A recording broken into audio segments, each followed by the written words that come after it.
Hi and welcome to the Journalism Salute. I'm Mark Simon. In each episode, we'll talk to or about an interesting person or organization related to journalism. The intent is to show that journalists are not the enemy of the people. Thank you for listening. On this episode, we're joined by Rebecca Johnson. Rebecca is a graduating senior from the University of Pittsburgh who plans a career in journalism. She's currently editor-in-chief of the Pitt News in her final days as that, overseeing a staff of 18 editors and 150 contributors. She's also done a number of internships, a few locally, one in Austin, Texas, that I'm particularly curious about. Hey, Rebecca, thanks for joining me. Hi, thank you for having me so much.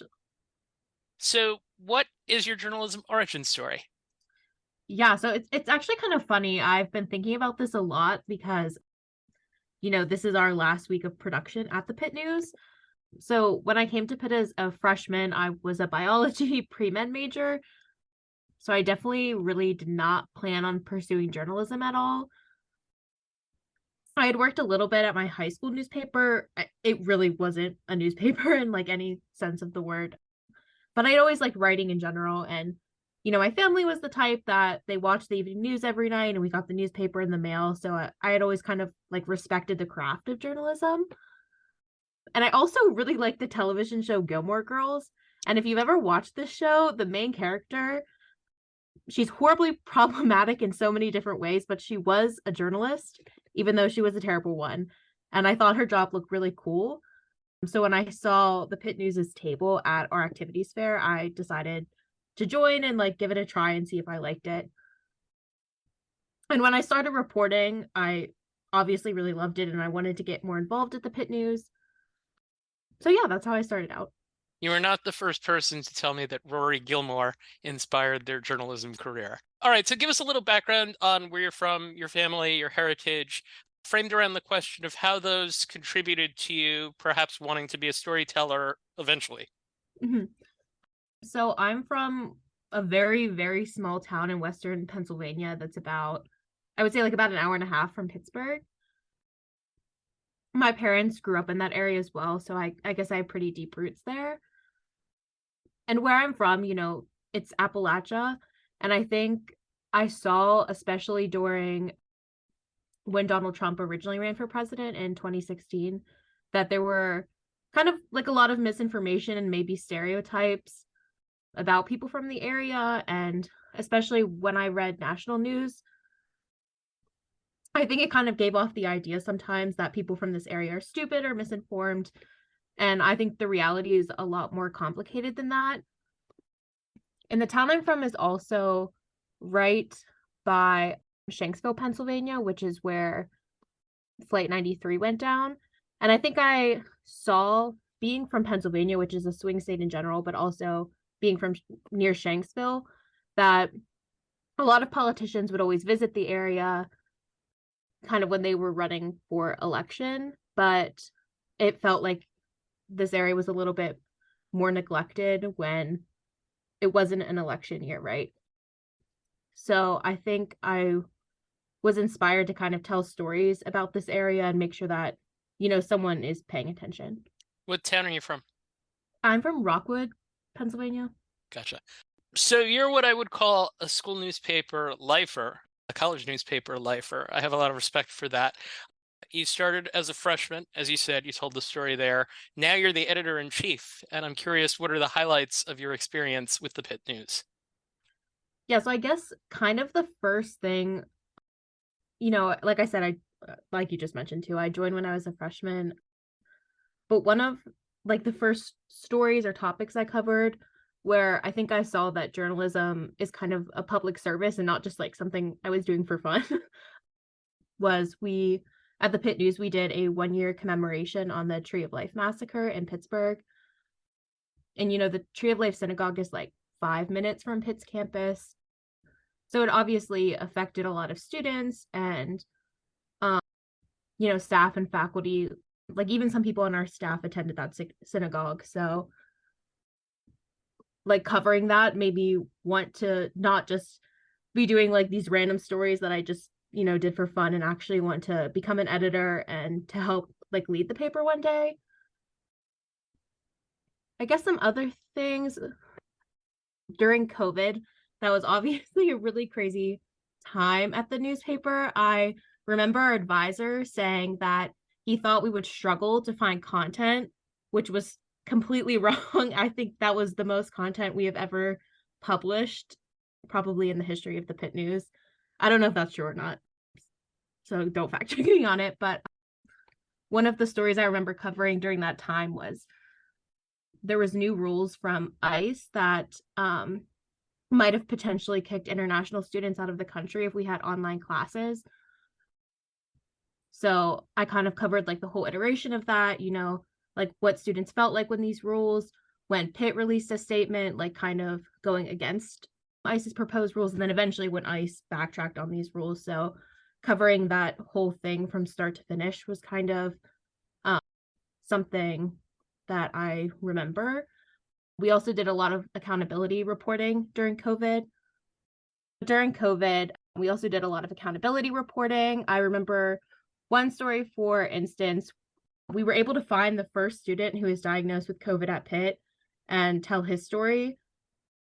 He didn't really have a great experience with the university, I would say. Like, a lot of his belongings were broken and he couldn't find an area basically to quarantine in.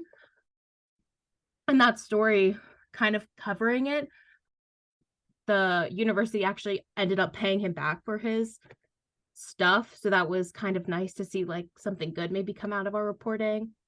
Yeah, we've also, being in Pittsburgh, we get to see all the presidential candidates come, and that's really interesting to see what all of them think and to see them speak to students and, maybe hear students' concerns. And also working at the paper beyond like the stories and things like that. I have also gotten to work with so many, talented people across 4 years, and being here for 4 years, some people change every year, but some people stay the same. And even like some of the people, for example, like the managing editor this year is someone who I hired when she was a freshman, and so is the news editor. So it's been really nice to, I've like met a lot of my best friends at the Pitt News. So that's awesome. And I think it's interesting because if you go to a college newspaper, you can kind of go in a few different directions. And you can cover, certainly, there are a lot of fun things to cover, and there's certainly a place for that. You seem to have gone very, very much in the direction of covering hard news, whether it's the COVID story, the Tree of Life, as you said, or some of the recent things you've done. I'm looking at some recent headlines. You covered the new chancellor and her rather large salary. There have been very recently some controversial guest speakers that have come to campus. And then I noticed something that was really a theme throughout the year for the Pitt News, coverage of sexual assaults on campus. A lot of this, including editorials, as well as news coverage, and more recently, piece about the need for better communication during potential emergencies. What got you to hard news? That's always kind of the topics I've gravitated towards a little bit more. I really see a value in journalism, and that you can, tell people what's going on, and especially accountability journalism, and making sure the university doesn't go unchecked. I think that's really important. And I also think as students, we can tell these stories better or more comprehensively than professional news outlets. I think being in Pittsburgh, it's a good thing that there's a lot of higher education reporters in the area who are also covering Pitt.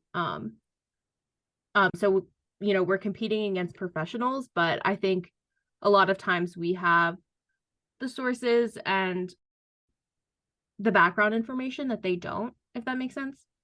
Sure, absolutely. And you're editor-in-chief this year. What are some of the tough decisions that you've had to make about coverage with regards to what you've written and what others have written?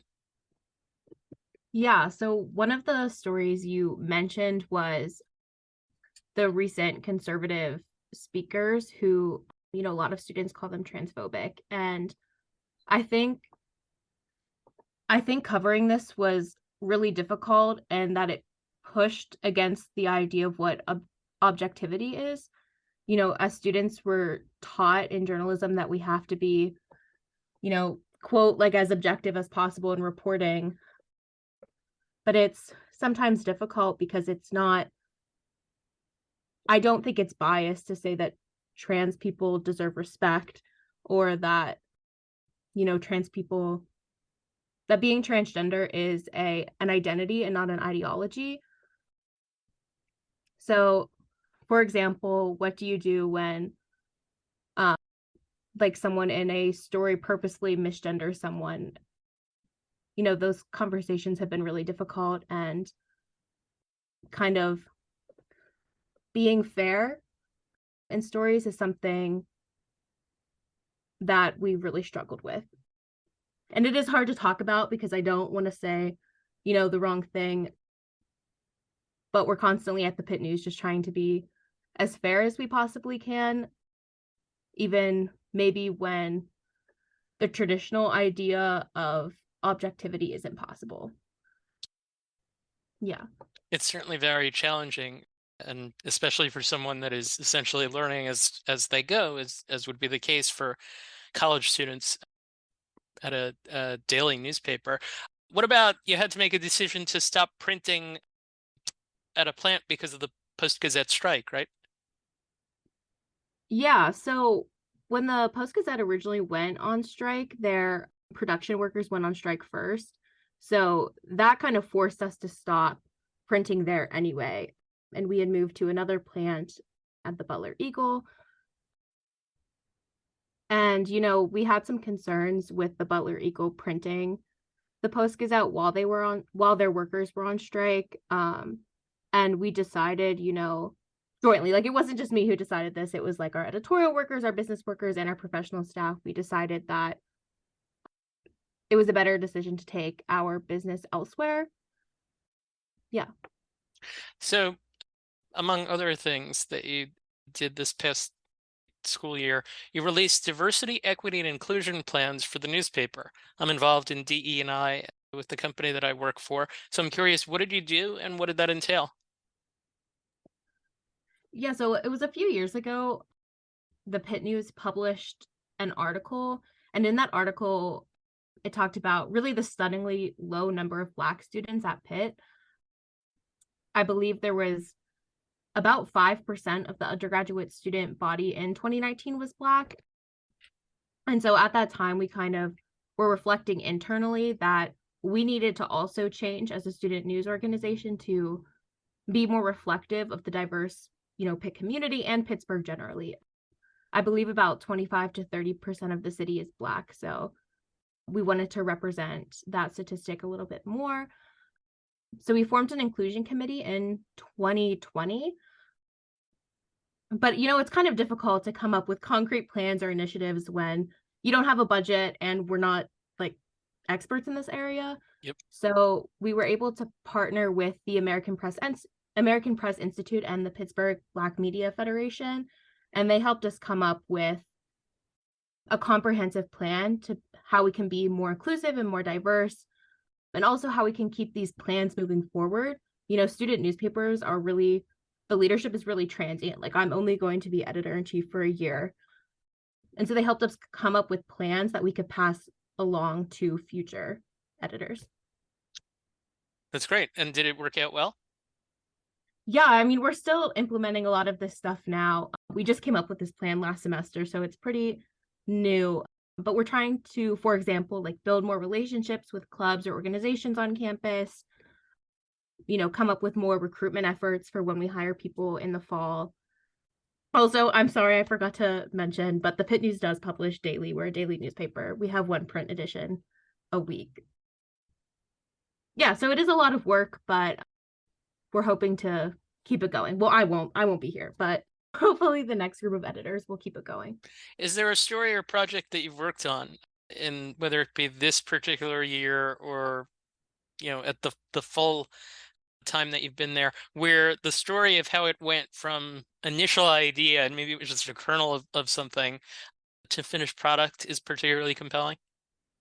Yeah, so this wasn't really an investigative story per se, but actually about a week ago, we had a hoax active shooter threat at Pitt. And, the Pitt News office is basically located across the street from our library, which was where the hoax shooter threat was. So we kind of saw, dozens of police officers rush in. You know, hundreds of students were pouring outside of the library. Like, it was, people did not know it was a hoax at the time. You know, like they were jumping over like a ramp on the side of the building to get out. It was obviously a really scary situation. And a lot of students criticized Pitt during this hoax threat because it took them more than an hour to send out an emergency notification to students. So that was, you know, like the breaking news story. But following that, like our paper has done a lot of reporting on to like the timetable of how this threat went, how long exactly it took Pitt to send out an emergency alert, what their decision making was during that time and why they did not send one out, and kind of their plans for the future. And I've been really proud of all of the work we've done for this because students were understandably very concerned. And I think we've been following the story really well and trying to keep people as like up to date on what's going on as possible. What's your relationship been like with university leadership? I think our relationship is pretty good for the most part. You know, we always try to ask them hard questions. And I think for the most part, Pitt gives us better access than other universities do. Like, for example, we get to interview the chancellor every semester. And I know that's something that other student newspapers can't do or don't get the opportunity to do. So I'm really fortunate that Pitt lets us do that. But obviously it can be, you know, a little bit adversarial at times, especially with something like these emergency alerts, because, you know, even though the university has admitted that they did something wrong and that their system is faulty, I would venture to say that they probably don't want all of the decision-making details out in the public, but you know, that's our job. So we've been Certainly. trying to do that. So, on a lighter note, I was going through your social media and I saw a reference to something. And when I clicked on it, I was like, this is so for me. This is like totally for me. What silhouettes? Oh, silhouettes are, I think, the absolute best thing that the Pitt News does. It's it's where we try to profile, I guess, like the hidden gems at Pitt, like the people who might not be like the newsmakers. Like they're not the student government board president or the president of the university. They're the people that work in the dining halls or, you know, the security officers on campus or someone who runs like a local theater company. Yeah, so we try to find people like this. We get input from our community through like Google surveys and things like that. And we write these pretty in-depth features on these people. And they're really fun. We get to meet so many new people and interview so many people that we don't normally get to. So, yeah. What's a cool one that you've done? The ones I've done are a little bit more serious. A couple years ago, we did a very long, like a very, very long silhouette on the Black Action Society because they had done a lot of advocacy on campus in light of the George Floyd murder. I also did one on a student who was working to prevent, you know, sexual harassment and sexual assault on campus. And I also did one on a student who was petitioning the university to have a mandatory Black Studies class for students. Wow. Okay. So that's impressive that you've stuck to the again kind of it falls in the vein of the hard news and the other things and advocacy and things of that sort. How do you balance a day in the life of being an editor-in-chief with a day in the life of being a student? I I don't know if I balance it very well. I usually wake up super late, and when you sent the question about like what does the day look, and I was like my day usually doesn't start till 11 when I have snoozed my alarm about 50 times. Um, but then, you know, during the day I just go to classes like every other student does. Our work mostly starts after like 6 p.m. It's like 6 to 1 a.m. Um, you know, we work Sunday through Thursdays. Yeah, so it's mostly at night unless there's breaking news, but during the day it's pretty much just like every other student. So internships, certainly an integral part of the college student experience. What ones have you done? We'll take the Austin American Statesman ones separate. Are there others you've done that have furthered your journalism work experience? Yeah, I did an internship at the Pittsburgh Post Gazette 2 summers ago. And this was really like the first time I had worked in an environment that wasn't my college news environment. So this internship definitely I learned a lot more about Western Pennsylvania and Pittsburgh. And I also, because I was covering like general news, I got to cover a ton of topics. I did stories about the environment and breaking news and politics. So Austin, Texas is your other one that was pretty big, the Austin American-Statesman. How did that one happen for you? Basically, I applied to like 100 internships and they just gave me a chance. So I'm really grateful they gave me a chance, but I didn't have like a special connection or anything like that. No, that's fantastic. That shows the value of doing something like that. When I was in college, when I was graduating, I applied for 100 things, or a large number, a comparably large number. So that's great. What was the transition like going from Pittsburgh to Austin, Texas? The main thing is that Austin is really, really hot. And that does not really relate to reporting at all, but it was like 110 degrees there. And I have never lived somewhere where it was that hot. And I even like our air conditioning was on 80. And that was not a great environment for me at all. But Austin was a really great city, other than the heat. Gotcha. So you got to cover some very impressive things because, quite frankly, something happened there that was tragic, for which there was considerable aftermath, and that's the Uvalde school shootings. You covered education and school safety. You did some intense stories. You were on team coverage on whether the police could be held liable in the shootings.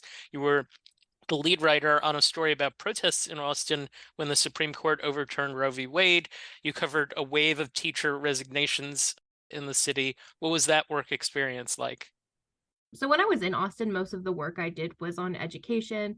They kind of just had an opening in that area, so I volunteered to do it while I was there. And while I wasn't really super interested in education before, I am now really interested in it because I think public education is so important, and politics and the environment, everything basically intersects with education, I think. And you mentioned the Uvalde massacre, and obviously that was horrible. And, I went once to Uvalde for a story I was covering, and, you can obviously tell like there's a lot of pain there. And, the parents and community, not only did they have to experience the trauma of, a school mass shooting, but they also had to, learn about the failed police response. And I think it's pretty re-traumatizing to have to keep hearing about this bad news about your town over and over again.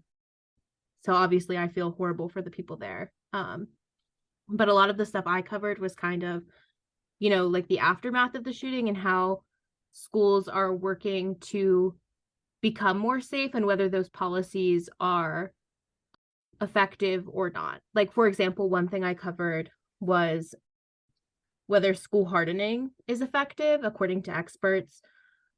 So basically that means just hiring more security guards or, having metal detectors. And, experts say for the most part it's not super effective. So I covered that, and also, how much money schools are getting to enact these hardening policies and what they're spending it on, things like that. And overall, the internship experience, is there anything you'd recommend to someone who was doing similar? I think don't be afraid to try out something new. Like, I really didn't think I was interested in education, but I did it, and I got to cover a lot of stories that I don't think I would have gotten to cover somewhere else just because they had an opening in that area. Yeah, so just try new things. Did it shape what you wound up doing in the last year in Pitt? I think I think Texas is very different than Pennsylvania in some ways. So I think it does provide like helpful context, if that makes sense. Like Roe v. Wade and the aftermath of it being overturned is a little bit different in Texas than it is in Western Pennsylvania, for example, because here, kind of the main story is that, the abortion clinics in Pittsburgh are kind of being overwhelmed with the amount of patients because they're taking care of so many people. Whereas in Texas, the story was that abortion is illegal and people are having to go to different states. So I think it is helpful having that context of what it's like in different places. With that in mind, that leads right into a question that we've got here, or a question that I typically ask here. How has being a journalist impacted how you view the world? I think it's made me view things in a more nuanced way. Like, the way social media is set up is that you either see things you really, really agree with or you really, really disagree with. And I think good journalism really doesn't feed into the idea that there's always a right or wrong answer. I think things are a little bit more complicated than that. And I think working as a journalist has also shown me that. So you're graduating. You may graduate by the time this interview airs. Where are you headed next? I will be doing a 6-month internship at the Chicago Tribune. So I start that in July. And it's colder there than it is in Austin, Texas, for sure. It definitely is. Austin Well, is a great city. I maybe I shouldn't have even said that, but it's got it's a great city. no understood. What will you be doing for the trip? I'll mostly be doing breaking news, but also some reporting on the environment. Okay, so as someone who's entering the field, young woman, how do you view the opportunities that are ahead for you, and in terms of both what is available to you and what in terms of what you want to do? I'm obviously really excited to start at the Chicago Tribune.